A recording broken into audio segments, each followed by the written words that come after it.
미국 거주하고 있는 30대 중반 여자입니다. 제가 어릴 적에 온 가족이 미국으로 이민을 오게 되었습니다. 저는 15년 전 미국 시민권을 취득하게 되었고요. 현재는 회사원으로 한국 돈으로 연봉 9천 정도를 받으며 일을 하고 있습니다. 자랑처럼 들리겠지만 미국에서는 제가 어디 가서 돈 많이 번다고 할 정도의 고연봉은 아닙니다. 제가 사는 지역은 교민들이 많이 없는 지역이었어요.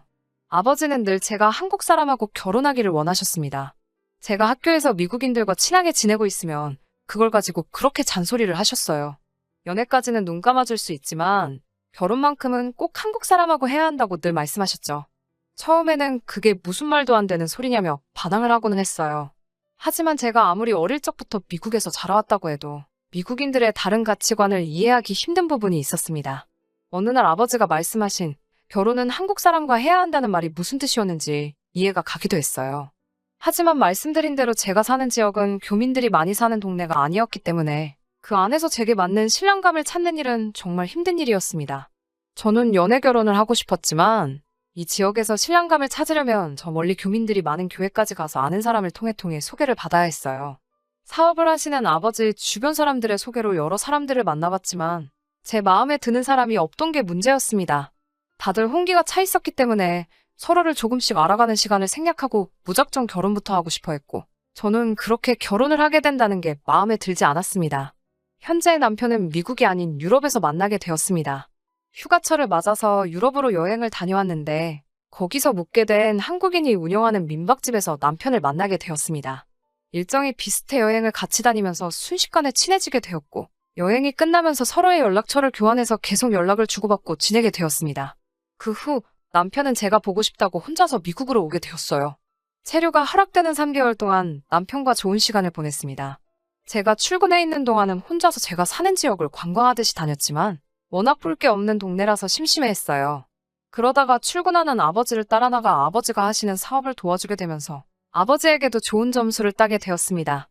그렇게 남편이 머무는 짧은 기간 동안 결혼 이야기까지 오고 가게 되었습니다.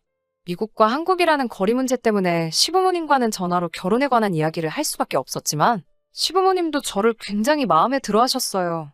유럽 여행을 갔을 때 처음 만났다는 이야기도 알고 계시는 걸 보니 남편은 이미 미국에 오기 전부터 저에 대한 이야기를 많이 했었나 봐요. 남편의 체류 기간이 끝나 한국으로 돌아가야 했을 때 저도 시부모님께 인사를 드리기 위해 회사에 휴가를 내고 한국으로 같이 돌아가게 되었습니다. 인천공항에 도착하니 남편의 가족들이 마중을 나와 있더라고요. 그때 제가 사소한 실수를 하나 하게 되었습니다. 마중 나온 남편의 큰 시누를 시어머니로 착각을 해버리고 말았어요. 남편이 늦둥이였다는 사실을 몰랐거든요. 남편과 20살 터울이 있는 큰 시누를 어머님으로 착각해서 전화로 목소리를 들은 것보다 엄청 젊어 보이신다고 첫인사를 해버리고 만 것이죠. 큰 시누는 제가 자신을 어머니뻘로 착각했다는 사실에 대해서 굉장히 정색을 했어요. 아무리 나이차가 많이 나도 그렇지 어쩜 자기를 어머니로 착각을 할 수 있냐며 기분 나쁜 걸 숨기지 않았습니다. 첫 만남 때는 본인을 남편의 어머니로 착각했다는 사실을 그렇게 싫어했으면서 처음 시댁 식구들과 마주한 식사 자리에서는 자기가 남편의 진짜 어머니나 다름이 없다는 식으로 말을 하더라고요. 시부모님이 일하느라 집에 안 계시면 아직 핏덩어리인 남편을 본인이 업어 키운 거나 마찬가지라며 남편의 어머니 행세를 하기 시작했어요. 자기가 진짜 어머니나 다름이 없으니 시부모님께 효도하듯이 제가 자기한테도 효도를 해야 한다고 하더라고요. 아직 결혼식에 대한 자세한 이야기를 할 때가 아니라고 생각했는데 벌써부터 결혼 준비 이야기를 하시며 자기는 다른 건 필요 없고 자기 자동차가 낡고 오래되었으니 새 차 한 대만 뽑아주면 된다고 하더라고요. 시부모님이 그런 이야기는 저희 부모님이 같이 오셨을 때에도 늦지 않다고 막아주셨는데 계속 옆에서 궁시렁대면서 결혼을 하게 되면 자기를 꼭 챙겨야 한다는 식으로 뭐라 하시더라고요. 하지만 큰 신우가 진짜 남편을 업어 키운 게 맞는지 남편도 큰 신우에게 어느 정도 애틋한 부분이 있는 것처럼 보여 그때는 아무 말도 하지 않았습니다. 진짜 식을 올리기 전에 인사만 드리려고 짧게 휴가를 내서 온 일정이었기 때문에 저는 얼마 안 있어서 미국에 먼저 돌아가게 되었습니다.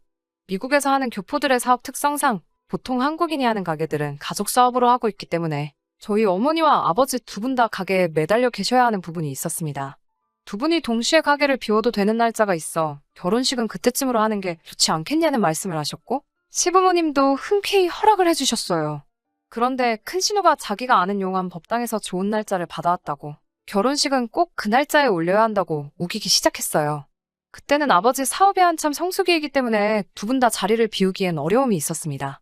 하지만 꼭 그날에 올려야지. 그렇지 않으면 자기는 어떻게든 이 결혼을 모술리게 할 거라 우기던 큰 신우의 고집에 저희 부모님은 결국 큰 손해를 감수하면서 일주일간 가게를 닫고 결혼식에 참석하실 수밖에 없었습니다. 본식이 있기 전 양가 부모님이 처음 만나는 자리에도 따라 나와서 큰 신우는 남편의 진짜 어머니 행세를 하기 시작했어요. 그때는 저도 저희 부모님도 큰 신우가 남편을 엄청 아끼는가 보다 하는 생각뿐이었죠. 저는 미국에서 이미 집도 있고 자리도 잡은 상태이기 때문에 오히려 혼수나 예단 같은 부분에 대해서는 이야기조차 나오지 않았습니다. 남편이 모아놓은 돈은 미국에서 살게 되면 어학원 같은 곳을 다니며 영어 공부를 해야 했기 때문에 전부 다 학비로 사용을 하기로 했어요. 그 와중에 큰 신우는 나는 다른 건 필요 없고 차 한 대만 뽑아주면 된다는 이야기를 구태여 저희 부모님 앞에서 또 말하더라고요. 시부모님도 거기서 너가 그걸 왜 말하냐는 듯한 눈초리로 큰 신우를 쳐다보며 어이없어 하고 계셨고요. 우리가 줘도 모자랄 판에 뭘 자꾸만 받으려고 하냐며 말려주신 덕분에 아무 일도 없기는 했지만 남편은 조금 아쉬워하는 눈치였어요. 다른 사람은 몰라도 큰 신우한테만큼은 뭐라도 하나를 해주고 싶다는 듯이 어렵게 말을 꺼내더라고요.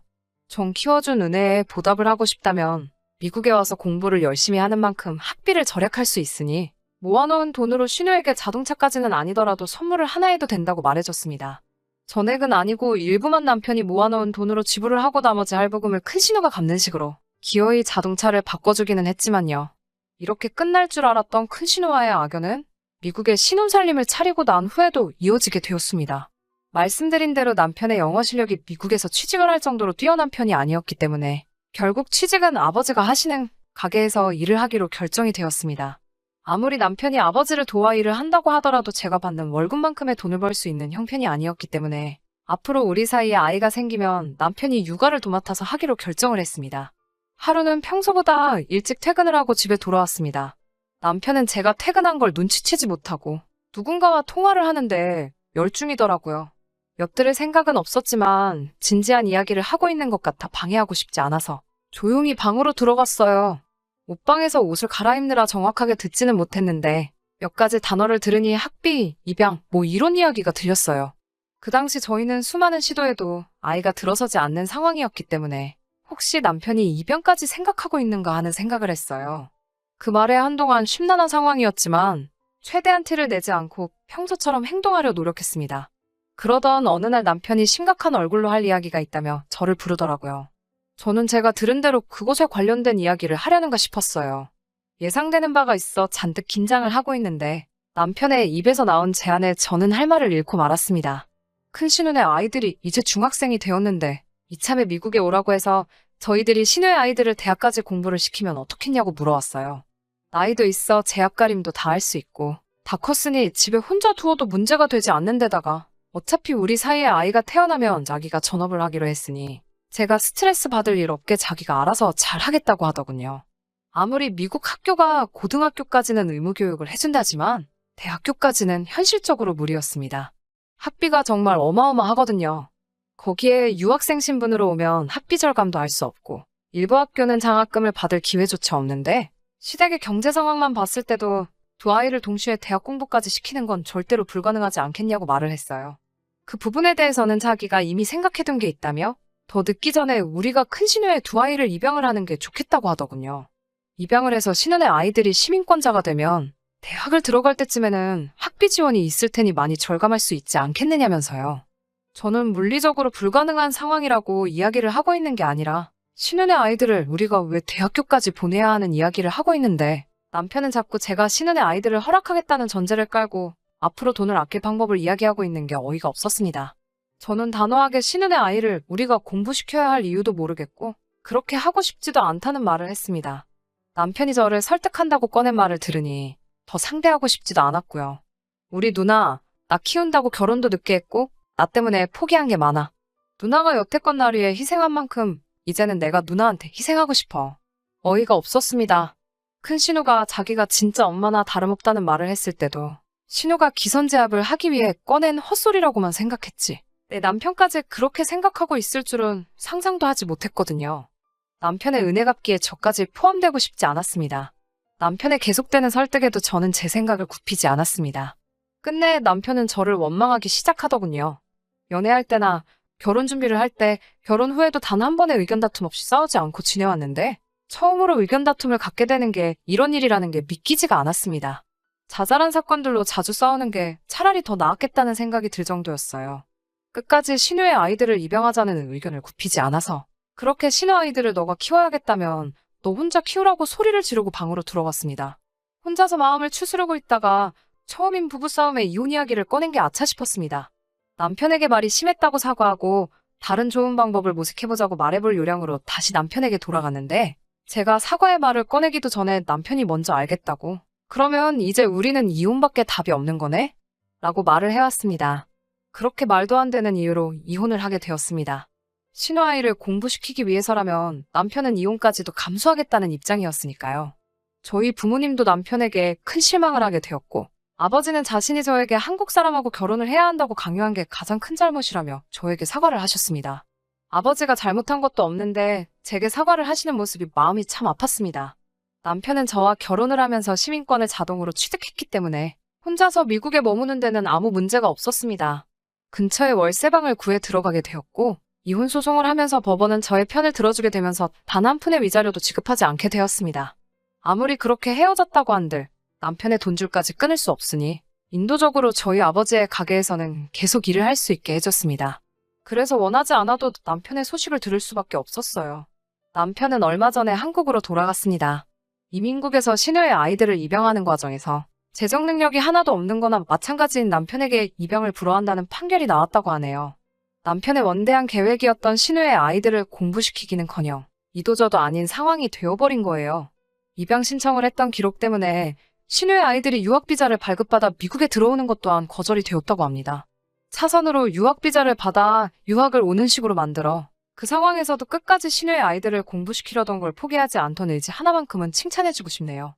모든 것에 실패해버린 남편은 결국 저에게 찾아와 모든 걸 사과하고 저와 다시 시작하고 싶다는 이야기를 꺼내왔어요. 자기가 은혜 갚는데 눈이 멀어 진짜 중요한 걸 보지 못했다고요. 이제는 모든 걸 뉘우쳤고 앞으로 그런 일은 두 번 다시 없을 거라며 제게 계속해서 믿어달라고 잘하겠다고 빌듯이 말을 해왔어요. 몰라보게 수척해진 남편의 모습을 보니 마음이 아파오긴 했지만 이건 시작이었을 뿐 남편과 재결합을 한다면 앞으로 벌어질 일들이 너무나도 뻔히 보였기 때문에 저는 당신과 재결합을 할 생각이 없다고 못을 박았습니다. 영어가 서툴러 혼자서는 공과금을 내는 간단한 업무에도 어려움을 겪던 남편이었기 때문에 결국 미국 이민 생활을 청산하고 한국으로 돌아가는 것 외에는 내릴 수 있는 결정이 없었던 거지요. 그렇게 남편과는 소식도 듣기 힘든 다시 완전한 남으로 돌아가게 되었습니다. 지금 저는 회사에서 친하게 지내던 직장 동료와 새로운 만남을 갖고 있습니다. 미국인이고 아버지도 제가 이번에 크게 데인 걸 알고 있기 때문에 이제는 저희 새로운 만남을 응원해주고 계십니다. 한국은 이혼녀라는 꼬리표가 여자에게 커다란 흠이 된다고 알고 있는데 미국에서는 그렇게 큰 문제가 되지 않거든요. 이제는 이런 일로 골머리 썩지 않고 저도 평범한 가정을 꾸려 행복하게 살아가고 싶네요.